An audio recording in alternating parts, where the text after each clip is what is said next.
You're sitting there. The conversation slows down. Someone finishes a sentence. And then it happens. Silence. Not the peaceful kind. The kind that makes people shift in their seat. The kind that makes you feel watched, measured. You feel the impulse immediately. Say something, anything, crack a joke, explain your point again, soften the moment. You've done it 1,000 times, not because you wanted to speak, but because silence feels dangerous. You notice it at work. A meeting ends, and instead of letting the pause breathe, you jump in. You add context no one asked for. You clarify what didn't need clarity. You over-explain just in case. You notice it with friends. A message goes unanswered for a few minutes and you send another one, just to keep things alive, just to make sure everything's okay. You notice it in relationships. An argument cools down, and instead of letting the quiet settle, you rush to fix it, not because the problem is solved, but because silence feels uncomfortable. At first, it's subtle. You don't even question it. This is just how people are, you tell yourself. This is how conversations work. But slowly, patterns start to show. You're always the one filling the gaps, always the one smoothing edges, always the one making things easy for everyone else. And the strange part is, no one ever asks you to. You do it automatically. You respond fast. You react quickly. You stay available. And over time, people get used to it. They expect it. They expect your energy, your explanations, your reassurance.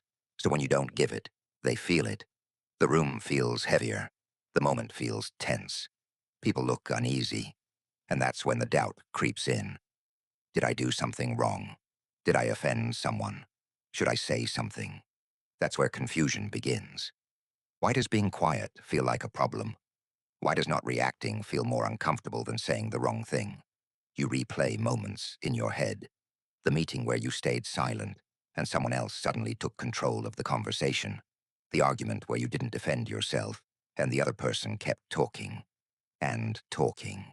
The moment where you didn't respond immediately and people started filling the space for you.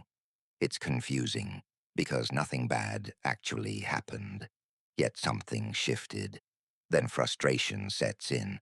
You realize how much effort you've spent maintaining comfort, how much energy goes into being easy to deal with.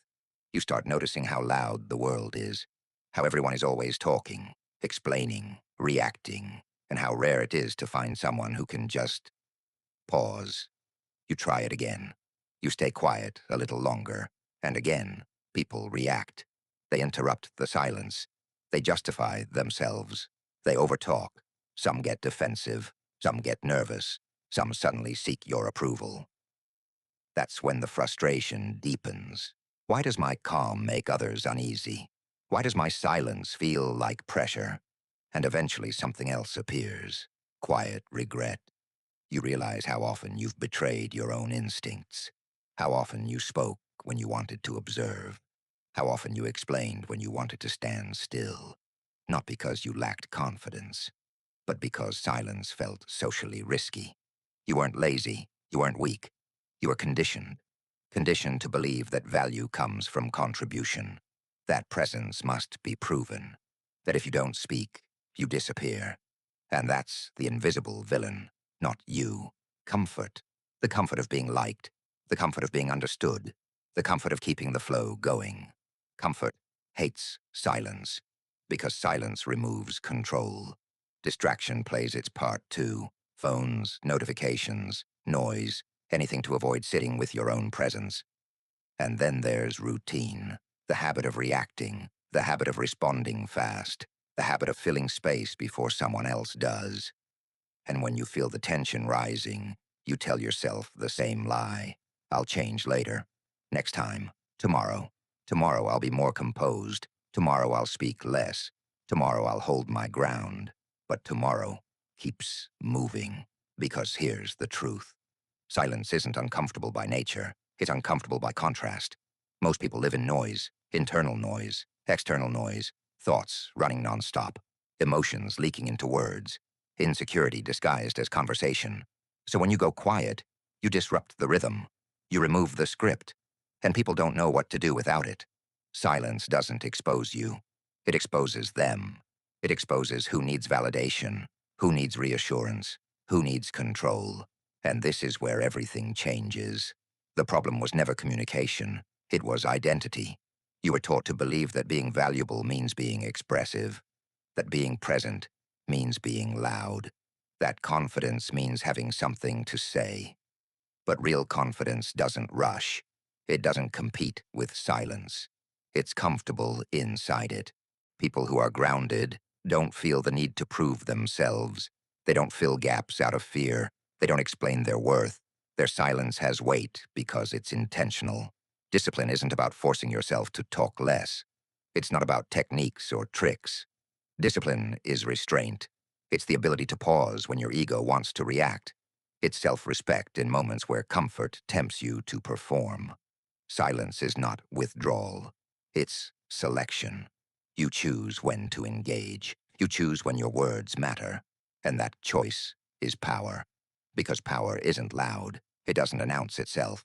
Power is calm under pressure, stillness in chaos, presence without noise. That's why silence unsettles people. It removes predictability. They can't read you. They can't steer you. They can't rely on you to regulate the room, and that makes them uncomfortable. Not because silence is aggressive, but because it's independent. Freedom always looks threatening to those who depend on reactions. So the next time you feel it, that urge to speak, that itch to explain, that pull to smooth things over, pause. Notice where it's coming from. Is it clarity, or is it discomfort? Are you speaking because it's necessary, or because silence feels too honest? Because once you see this, you can't unsee it. And the question isn't whether silence is powerful. The question is, can you sit in it without needing to escape? For more such content, follow me, and I will make sure you build your life the way you wanted to.